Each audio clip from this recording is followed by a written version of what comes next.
Here's my viral particle. It's been through kind of a lot. I built it a couple weeks ago and it's traveled in my suitcase.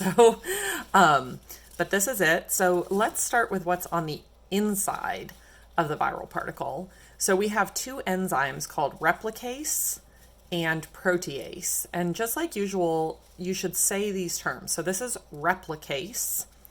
Replicase is an enzyme, which means it's a protein. All enzymes are proteins. And COVID has to have replicase. In fact, lots and lots of cells have replicase as well. But replicase is just an enzyme that lets the genome, which is the RNA of the virus, be copied. So it helps copy the RNA. And if you can't copy the RNA, you can't make more viral particles. So without replicase, this is virtually useless.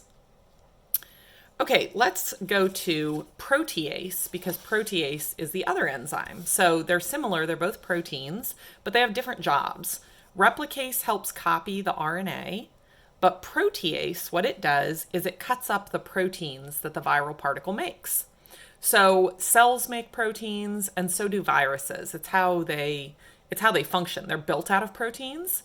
And they build these long proteins and then they have to be cut into smaller pieces that work actually as proteins. So that's its job. That's why it's called protease for protein. Now let's look at the yellow part. The yellow part is called the envelope. It's an envelope because it holds things inside and keeps them from the outside. So this is kind of three-dimensional. It has walls here, and the job of the envelope is just, like I said, to separate the inside from the outside. It's made of phospholipids, which is actually what our cell membranes are made of as well. Now, there's a kind of protein that is not shown in this model that I want to talk to you guys about. That's the N protein. And what the N protein does is it binds to this RNA. It binds to the RNA genome, and it helps protect the RNA genome. It's part of what's considered the nucleocapsid, but it's not shown in the model. Let's talk about the genome. This is the RNA, and it's the genome. Our genome is all of our DNA, so it's 3 billion base pairs long in a human. But a virus can have DNA or RNA. In the case of COVID, it has RNA, so it's a single strand. And you guys could count up how many bases there are here. I don't know how many, but less than 100 probably. Well, the real RNA genome is 29,000 letters long. And that might sound like a lot, 29,000 bases. But remember, ours is 3 billion bases long. So this is actually pretty short, 29,000 letters to tell COVID everything, to code for everything COVID does. It's considered single strand because it basically acts like mRNA. So as soon as COVID gets into our cells can start transcribing this directly into, translating this directly into proteins. Our ribosomes just take it in and start making protein from it. And that's part of what makes COVID so dangerous. So again, this is the genome, all the genetic material inside of the COVID particle, and it's RNA. 29,000 base pairs long. Now, something kind of interesting about this and cool is these letters are actually part of the real letters. So these letters come from the actual sequence of COVID that was sequenced from the Wuhan strain. I thought that was kind of neat, but it's not the entire thing. The other cool thing about this is the vaccine. What the vaccine does, both the Moderna and the Pfizer vaccine, is they inject us with the mRNA, not the entire virus, but they inject us with mRNA that has part of this 29,000 base pair code. And what happens is when that mRNA gets inside of our cells, it can't hurt us the way the full COVID virus can, because it's just a little piece, and it codes for a very important part of the COVID molecule called the spike protein. So let's look at the spike protein next. The spike protein is so important because this is actually how COVID gets into our cells, which is the most dangerous part. But the vaccine just codes for little bits of spike protein all by themselves, and our immune system recognizes it and mounts a defense.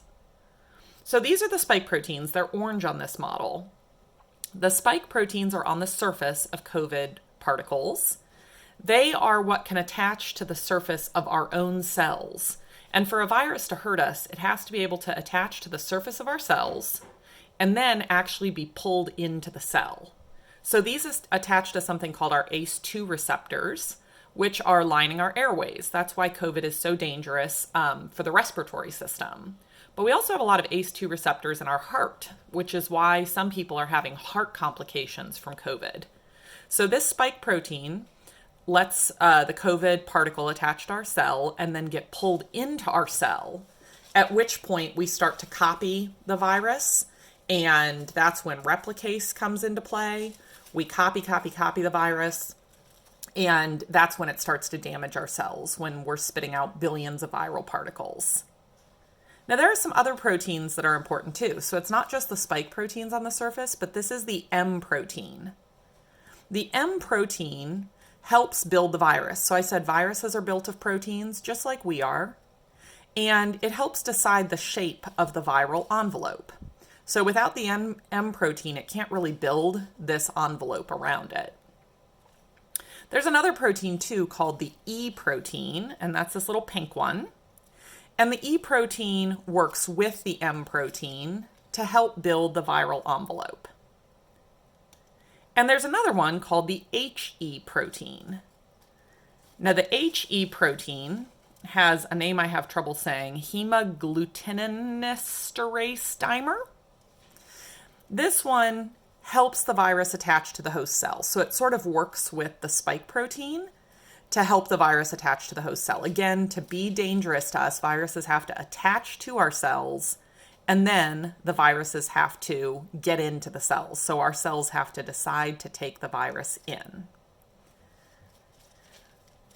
Couple other things that you should know. We do now have vaccine against COVID-19. It's an mRNA vaccine, both of the vaccines produced so far. These are the first mRNA vaccines ever used. So that's pretty cool. They've been in the works for about 10 years, but this is the first time they have found an actual use for mRNA vaccines. So thank goodness for the scientists who've been working on that so long. And another thing, viruses can be prevented by vaccines, but antibiotics cannot destroy a virus. So when you hear about someone taking antibiotics for COVID, it is not to destroy COVID. It's for secondary bacterial infections. For instance, COVID can cause really severe pneumonia, and antibiotics can work against pneumonia because it's bacterial. So sometimes when our body's very weak from a virus, something else can take over, a kind of bacteria like pneumonia. The same thing happens with the flu. So I hope this helps. If you guys have any questions, just let me know, and have a good one.